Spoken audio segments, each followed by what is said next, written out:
శ్రీ గురుభ్యో నమః. నిన్న కొంతమంది శ్రీ విద్యా ఉపాసకులు మహాలయ పక్షాల్లో మేము అనేక పిండ ప్రదానాలు ఈ గురించి కొంచెం చెప్పండి అని అడిగితే దాని గురించి నేను చెప్పగలిగేది ఏంటంటే, వేదంలో ఉన్నది మీరు చెయ్యండి, ఎవరో చెప్పినవి ఆచరించవద్దు. సంధ్యావందనం చేసేవాళ్ళు, వేద జ్ఞానం ఉన్న వాళ్ళ ద్వారా శబ్దార్థం తెలియకపోయినా చేసినా సగం ఫలితాలు వస్తాయి, పూర్తి ఫలితాలు వచ్చినా రాకపోయినా. వాళ్ళు చనిపోయిన వాళ్ళంటే ఇది సమిష్టి కోసము వేదం చెప్పారు. వ్యష్టి అంటే ఒక కుటుంబం కాదు, సమిష్టి సర్వ మానవ జాతి కొరకు చెప్పింది వేదము. కర్మకాండల సబ్జెక్టు. చనిపోయిన వాళ్ళు వేదాల్లో ఏమని చెప్తున్నారు? శృతుల ద్వారా ఋషులు తేజోమండలంలో ఉంటారు. సూర్యమండలం అంటే తేజోమండలం అంటే సూర్యుడిలో కాదు, సూర్యుడి పక్కన ఉన్నట్టు. భూమండలం అంటే మానవులు జంతువులు ఉండేది. ఇట్లా మీరు ఆలోచించాలి. ఉదాహరణకి అలంకారం కోసం చెప్పింది మీరు సత్యమని నమ్మద్దు. అలంకారం కోసం అంటే ఆంజనేయ స్వామి సూర్యుడిని మింగపోతే కాది జరిగింది. అలంకారం దాంట్లో గూఢార్థం వేరే ఉంటుంది.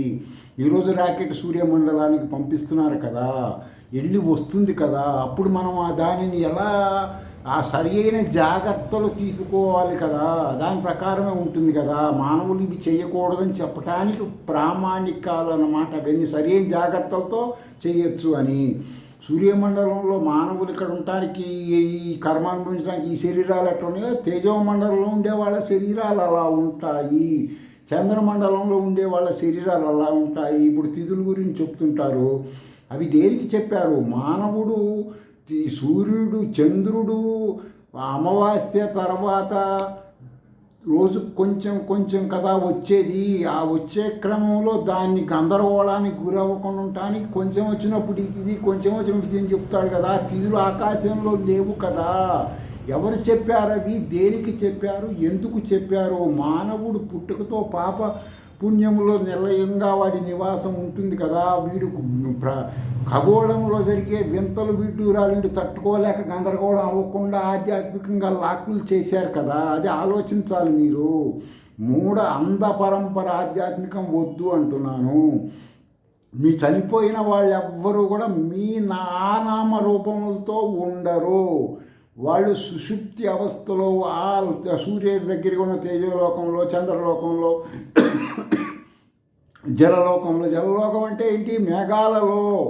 మళ్ళీ ఎలా పుడతారు? మీరు ఇక్కడ చేసే పుణ్యకర్మల వలన మీ పూర్వీకులు ఏదో ఒక రూపం పుడతారు. పుట్టినప్పుడు మీరు ఇక్కడ చేసేటువంటి ఈ ఆధ్యాత్మిక కర్మల ద్వారా వెళ్ళేటువంటి అనేక మందికి దానం ధర్మాలు చేయటం, మేతలు, రకరకాలు చేస్తారు. ఈ ఆహారం ద్వారా వచ్చే పుణ్యం వలన వాళ్ళకి ఉత్తమ యోనిలో జన్మిస్తారు. ఎలా పుడతారండి? మన భారతదేశంలో సంగతి తీసుకుంటే ప్రామాణికంగా నాకున్న జ్ఞానంతో ఈ మహాలయ పక్షాలకు ముందు నాట్లేస్తారు కదా. నాట్లేసినప్పుడు వాటిలో విత్తనం వచ్చేటప్పుడు వర్షము ద్వారా ఆ విత్తనంలోకి వెళ్తారు వాళ్ళు. వేదం అదే చెప్పింది.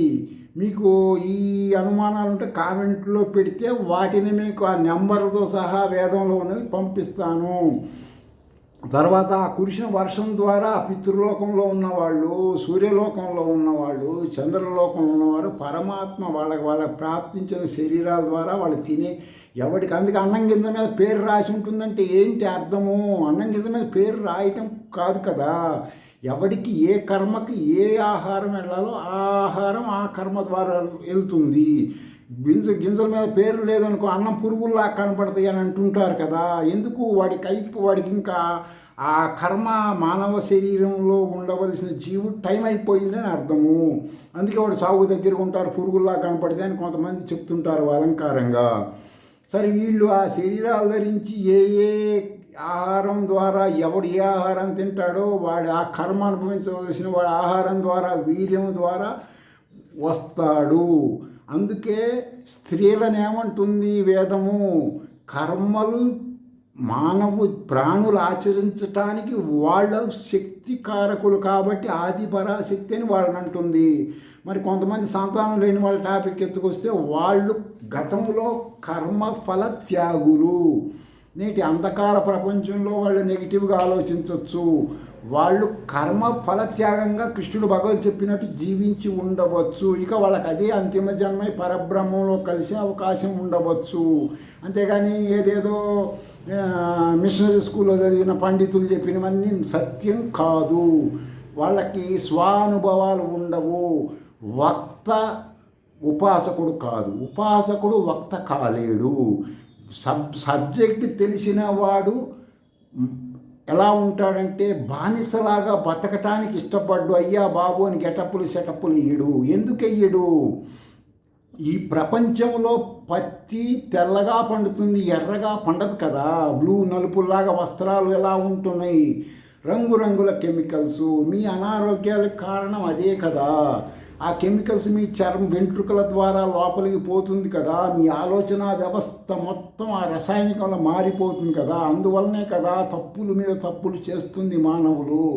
శృతుల జ్ఞానం తెలుసుకోండి నేను అందుకే కదా చెప్తుంది.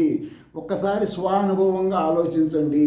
కొంతమంది ఈ పితృదేవతలకు చేసేవాళ్ళు ఎవరైనా సరే కృష్ణుడు ఏం చెప్పాడు? మానవులకి దేవతలకి అగ్ని మీడియేటర్ అని చెప్పాడు. అగ్ని ద్వారానే ఎక్కువ శాతం మంది చెయ్యండి.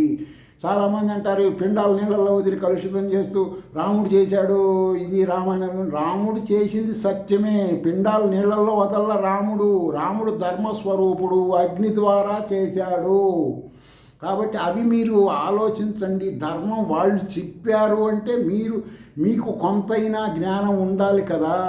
మీరు మీ కులం వాళ్ళో మీ కుటుంబంలోనో ఈ పిల్లలకి లేకపోతే మీ అబ్బాయికి ఒక ఉంగరం చేయించాలనుకున్నప్పుడు ఈ సమయం వచ్చినప్పుడు ఎవరో ప్రాథమిక ఆధ్యాత్మిక జ్ఞానం లేని ఉదర పోషణ వేషధారి చెప్పిన మాటలని మీ పిల్లవాడి నోట్లో మట్టి కొట్టి వాడికి ఉంగరం కొనిపెట్టకుండా ఆ కార్యక్రమాలకు మీరు వినియోగించి వాడు చెప్పినట్టు నీళ్ళల్లో వదిలి పాపాలు చెయ్యొద్దు. శాస్త్ర విహితంగానే కర్మలు చెయ్యాలి. ఎందుకని చెయ్యాలండి? శాస్త్రపరంగా వాళ్ళు చెప్పినవి వినకూడదా అంటే సంధ్యావందనం చేసి వేద జ్ఞానం ఉన్నవాడు ఆ జ్ఞానం ఉంటుంది కదా, ఉదర పోషణ వాళ్ళకు ఉండదు కదా. ఇంకా ఎట్లా అండి అంటే మీరు కొంత తెలుసుకుంటే ఇప్పుడు చెబుతూ ఉంటే కొంత అర్థమవుతూ ఉంటుంది. ఇప్పుడు తిథుల గురించి చెప్పంగానే మీరు ఆలోచిస్తారు కదా, ఏమని నీ విద్య తదియ ఇవన్నీ ఏంటి ఇట్లా చంద్రుడు కొద్దిగా ఉన్నప్పుడు ఇట్లా ఉంటుంది, ఇవి మనం భయపడకుండా ఋషులు పెట్టిన పేర్లు కదా, ఇట్లా ఆలోచిస్తారు కదా. ఆలోచించినప్పుడు మీ లైఫ్ స్టైల్ మార్చుకుంటారు కదా. ఎవడో వచ్చి వాళ్ళ మంచిది కాదనగానే మీరు ఆ పని మానుకుంటున్నారు కదా. ఆ పని నుంచి మీరు పొందే లాభాలు నష్టపోతున్నారు కదా. ఇది సత్యం కాదు కదా. ఖగోళ శాస్త్రం ఇచ్చే చెప్పారు వాళ్ళు. పాజిటివ్ నెగిటివ్ ఎనర్జీ వీటికి సంబంధించిన సైన్స్ చెప్తుంది కదా. ర్యాకెట్లు సూర్యలోకానికి వెళ్తున్నాయి కదా.